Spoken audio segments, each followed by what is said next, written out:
Hello friend, welcome to teaching exam study. दोस्तों, आज हम डिस्कस करेंगे 25 ऐसे इंपॉर्टेंट प्रश्न सीडीपी के जो कि आपकी आने वाली जो सीटेट की एग्ज़ाम है सितंबर 2026 में, उसके लिए काफ़ी इम्पॉर्टेंट है। और प्रश्नों को एग्ज़ाम से पहले आप रिपीटेड टाइम बनाएं और इसे रिकॉल करें ताकि आप चीज़ों को एग्ज़ाम से पहले समझ पाएँ। तो आइए स्टार्ट करते हैं 25 इंपॉर्टेंट एमसीक्यू, जिसमें हम Piaget, Vygotsky, Skinner, Pavlov, Thorndike, Bandura, Sigmund Freud, Erikson's, Gardner, Kohlberg और कैसल्स के जो परिभाषाएं दिए गए हैं, सिद्धांत दिए गए हैं, उसके संबंध में डिस्कस करते हैं। तो आइए, क्वेश्चन संख्या 1 है कि पियाजेट्स थ्योरी फोकस ऑन, पियाजे की जो थ्योरी है वो किस चीज़ पे फोकस है? मोरल डेवलपमेंट पे, लैंग्वेज पे, कॉग्निटिव पर या फिजिकल पर? तो आप लोग को पता होगा, जैसा कि हमने प्रीवियस वीडियो में भी इसके सिद्धांत को आपको बताया है, जिसमें कि पियाजेट जो थ्योरी दिए थे वो संज्ञानात्मक विकास के सिद्धांत पे उन्होंने थ्योरी को क्लैरिफाई किया था। आगे चलते हैं, प्रश्न संख्या 2, वाइगोस्की एम्फेसाइज्ड, यानी कि किस चीज़ों पे वो उन्होंने डिस्कस किया था? तो सोशल इंट्रैक्शंस पर, यानी कि सोशल इंट्रैक्शंस इसका सही आंसर हो जाएगा। प्रश्न संख्या 3 है कि स्कीनर ने किस विषय पर बल दिया अपनी परिभाषाओं में? तो इसका ऑप्शंस के अकॉर्डिंग सही उत्तर हो जाएगा operant conditioning. Option number B इसका सही उत्तर हो जाएगा।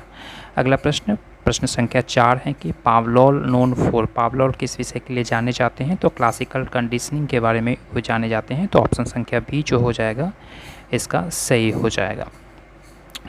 आगे चलते हैं, प्रश्न संख्या 5 के बारे में कि थॉर्नडाइक जो थ्योरी है वो किस विषय के लिए पे आधारित थी? तो ट्रायल एंड एरर, यानी ऑप्शन संख्या बी जो है इसका सही हो जाएगा। ट्रायल एंड एरर मेथड्स के अकॉर्डिंग उन्होंने अपनी थ्योरी में डिस्कस किया था। अगला प्रश्न संख्या 5 है कि बंजूरा की थ्योरी किस विषय पे है? तो इसका जो थ्योरी है वो सोशल लर्निंग के विषय पे दी गई थी, जो कि काफ़ी इंपॉर्टेंट है और एग्जाम में बंजूरा की थ्योरी के बारे में रिपीटेड टाइम प्रश्न पूछी जाती है। प्रश्न संख्या 7 है कि सिगमंड फ्रॉड की थ्योरी जो है वो किस विषय पर आधारित थी? तो इसमें साइकोसेक्सुअल थ्योरी के बारे में उन्होंने बताया था, इस विषय पे ही उन्होंने जोर दिया था और ये सिद्धांत के तहत वो जाने जाते हैं। एरिक्सन्स की जो थ्योरी है वो किस विषय पर आधारित है? तो ये साइकोसोशल्स जो है, ऑप्शन नंबर बी जो है इसका जो सही उत्तर हो जाएगा। प्रश्न संख्या 9 है कि गार्डनर की थ्योरी किस विषय पे थी? तो मल्टीपल इंटेलिजेंस के विषय पर इन्होंने बात किया था। तो ऑप्शन संख्या बी जो है इसके सही उत्तर हो जाएंगे। अगला प्रश्न है कि कोलबर्ग की जो थ्योरी है वो किस विषय पर था? तो कोलबर्ग ने मोरल डेवलपमेंट की थ्योरी दिया था। तो ऑप्शन बी नंबर जो ऑप्शन है इसका जो सही उत्तर हो जाएगा। अगला प्रश्न है कि गैसेल ने किस विषय पर प्रतिपादित किया था अपने थ्योरी को? तो उसके विषय में हम जानते हैं कि कोलबर्ग की थ्योरी जो है वो मोरल डेवलपमेंट, जिसके बारे में हम लोग ने अभी डिस्कस किया। उसके बाद से प्रश्न संख्या 11, गैसेल ने मैचुरेशंस के विषय पर जो है वो बल दिया था और इस विषय पर ही उन्होंने अपनी थ्योरी को दिया था। पियाजेट के स्टेज जो है वो 2 से 7 वर्ष की अवस्था को कौन सी कहा जाता है? तो ये प्री ऑपरेशनल स्टेज की जो श्रेणी में रखी जाती है पियाजेट की थ्योरी। ऑब्जेक्ट परमानेंस हैं वो किस अवस्था में आती है? तो ये जो है वो सेंसरी मोटर्स होती है, यानी वस्तु स्थायित्व की गुण बच्चों में डेवलप होती है। जेडपीडी का जो थ्योरी है वो, उसमें जेडपीडी के बारे में जोन प्रॉक्सिमल डेवलपमेंट के बारे में किन्होंने कहा था? तो ये वाइगोस्की का सिद्धांत है, जोन ऑफ प्रॉक्सिमल डेवलपमेंट। अगला प्रश्न है कि पॉजिटिव रेनफोर्समेंट बाय, ये किसकी थ्योरी के अकॉर्डिंग आते हैं? तो ये स्कीनर की थ्योरी के अकॉर्डिंग आती हैं पॉजिटिव रेनफोर्समेंट।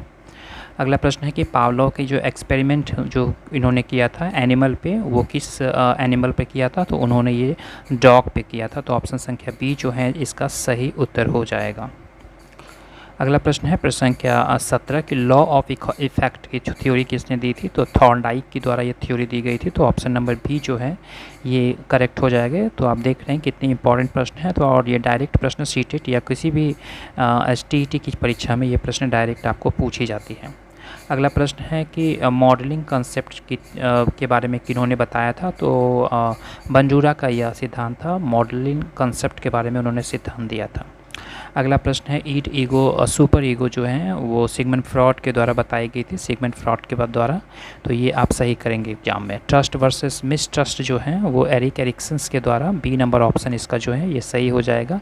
एरिक्सन्स के द्वारा ये प्रतिपादित किया गया था, ट्रस्ट वर्सेस मिसट्रस्ट। आगे है लिंग्विस्टिक इंटेलिजेंस के बारे में किन्होंने बताया था, तो ये गार्डनर ने बताया था, तो ऑप्शन नंबर ए इसका जो हो जाएगा वो सही हो जाएगा। अगला है प्री कन्वेंशनल लेवल जो है ये किसने बताया था, तो ये कोलबर्ग के द्वारा, यानी ऑप्शन नंबर बी जो है ये इसका सही उत्तर हो जाएगा।